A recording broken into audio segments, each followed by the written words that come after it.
Hello guys, మన సబ్స్క్రైబర్స్లో చాలామంది నన్ను రీసెంట్గా అడుగుతున్నటువంటి ప్రశ్న, ప్రో కబడ్డీ సీజన్ 12 ఆక్షన్ ఎప్పుడు జరుగుతుంది, ప్రో కబడ్డీ సీజన్ 12 ఆక్షన్ ఎప్పుడు జరిగేటువంటి అవకాశం ఉంటుంది అని చెప్పేసి వాళ్ళు అడగడం జరుగుతుంది. సో ఆ ప్రశ్నకి ఈ వీడియో ద్వారా మీకు సమాధానాన్ని అందించేటువంటి ప్రయత్నం చేస్తాను. ప్రధానంగా ప్రో కబడ్డీ సీజన్ 1 నుంచి ప్రో కబడ్డీ సీజన్ 5 వరకు ఆక్షన్స్ అనేటివి మే నెలలోనే మెజారిటీగా జరిగాయని చెప్పాలి. ఒక ప్రో కబడ్డీ సీజన్ 3ని పక్కన పెడితే మిగతా సీజన్స్ అన్నిటి ఆక్షన్స్ కూడా మనకి మేలోనే దర్శనమిచ్చాయి. అండ్ ప్రో కబడ్డీ 6వ సీజన్ యొక్క ఆక్షన్, ప్రో కబడ్డీ 7వ సీజన్ యొక్క ఆక్షన్ కూడా మే నెలలోనే జరిగింది. సో మే నెల అనేది ప్రో కబడ్డీ ఆక్షన్స్కి పర్ఫెక్ట్ స్లాట్గా ఉంటూ వచ్చింది ప్రో కబడ్డీ సీజన్ 7 వరకు కూడా. బట్ ప్రో కబడ్డీ సీజన్ 8 నుంచి కరోనా శకం అనేది ప్రో కబడ్డీలో మొదలైంది. కరోనా తెచ్చినటువంటి చేంజెస్ రీత్యా అప్పటి నుంచి ఆగస్ట్ నెలని స్పెసిఫిక్గా ఆక్షన్స్ కోసం స్లాట్ చేస్తూ వచ్చింది star sports. Pro kabaddi season 8 auction ఆగస్ట్లోనే జరిగింది, ప్రో కబడ్డీ సీజన్ 9 ఆక్షన్ ఆగస్ట్లోనే జరిగింది, ప్రో కబడ్డీ సీజన్ 11 ఆక్షన్ కూడా ఆగస్ట్ నెలలోనే జరిగింది. బట్ వీటన్నిటికీ కూడా భిన్నంగా ప్రో కబడ్డీ సీజన్ 10 యొక్క ఆక్షన్ని అక్టోబర్లో నిర్వహించింది మషాల్ స్పోర్ట్స్. సో ఈ విధంగా చూసుకున్నప్పుడు ప్రో కబడ్డీ ఆక్షన్స్ని స్పెసిఫిక్గా 2 స్లాట్స్లో నిర్వహిస్తారు. అయితే మే మంత్లో నిర్వహిస్తారు, లేదు అంటే కనుక అక్టోబర్ మంత్లో నిర్వహిస్తారు. బట్ ఈసారి మే నెలలోనే నిర్వహించడానికి అత్యధికమైనటువంటి ఛాన్సెస్ ఉన్నాయని చెప్పాలి.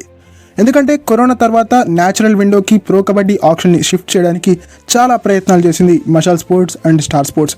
బట్ ఆ ప్రయత్నాలన్నీ కూడా ఏవి కుదరలేదని చెప్పాలి. But pro kabaddi season 12 ఆక్షన్ని natural విండోలో నిర్వహించడానికి సర్వ ప్రయత్నాలు చేస్తున్నాయి మషాల్ sports and star sports. So దీని ప్రకారం చూసుకున్నప్పుడు ప్రో కబడ్డీ సీజన్ 12 ఆక్షన్ ఈసారి మే నెలలోనే జరగబోతోంది. ప్రో కబడ్డీ సీజన్ 12 ఆక్షన్ ఈసారి మెగా ఆక్షన్, మినీ ఆక్షన్ అని చెప్పేసి కొంతమంది ప్రశ్నిస్తున్నారు.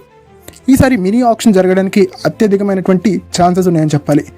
ఏవైనా 2 కొత్త టీంలు యాడ్ అయితే తప్ప అప్పటి వరకు కూడా ప్రో కబడ్డీలో మినీ ఆక్షన్ని మనం చూసేందుకు అవకాశాలు ఉంటాయని చెప్పాలి. అండ్ ఈ మినీ ఆక్షన్లకు సైతం సచిన్ తన్వర్, పవన్ సెరావత్, పర్దీప్ నర్వాల్, మణీందర్ సింగ్ ఇలాంటి స్టార్ రైడర్స్తో పాటుగా మహమ్మద్ రిజా చియా నిషాద్లు, ఫజల్ అత్రాచలి లాంటి స్ట్రాంగ్ డిఫెండర్స్ కూడా కనిపించబోతున్నారు. సో మినీ ఆక్షన్ జరిగినప్పటికీ కూడా మెగా ఆక్షన్ టైప్లో దీనికి బిల్డప్ ఉండేందుకు అవకాశం ఉంటుందని చెప్పాలి. అండ్ కొన్ని సంకేతాలు కూడా ప్రో కబడ్డీ సీజన్ 12 ఆక్షన్కి రిలేటెడ్గా మనకి రావడం జరిగింది. జనరల్గా ఏ టీం అయినా కూడా ఆక్షన్కి 2 నెలలు 3 నెలల ముందే వాళ్ళ హెడ్ కోచెస్ని అనౌన్స్ చేస్తారు. బట్ ప్రో కబడ్డీ సీజన్ 11 ముగిసిన వెంటనే గుజరాత్ జైంట్స్ కావచ్చు, పట్నా పైరేట్స్ కావచ్చు, వాళ్ళ హెడ్ కోచెస్ని రిలీజ్ చేస్తున్నట్టుగా ఒక ప్రకటనని విడుదల చేయడం జరిగింది. సో ఈ ప్రకటనలు ప్రో కబడ్డీ సీజన్ 12 యొక్క ఆక్షన్కి సంకేతాలుగా మనం భావించాల్సి ఉంటుంది.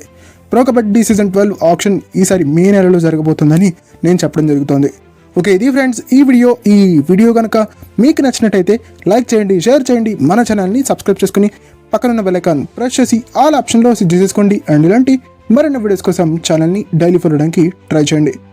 దాంతోపాటుగా మీ ఫేవరెట్ టీం ఏంటి, మీ ఫేవరెట్ టీం ఆక్షన్లో ఏ ప్లేయర్ కోసం బిడ్ చేయాలని మీరు భావిస్తున్నారు కామెంట్ సెక్షన్లో మాకు తెలియజేసే ప్రయత్నం చేయండి.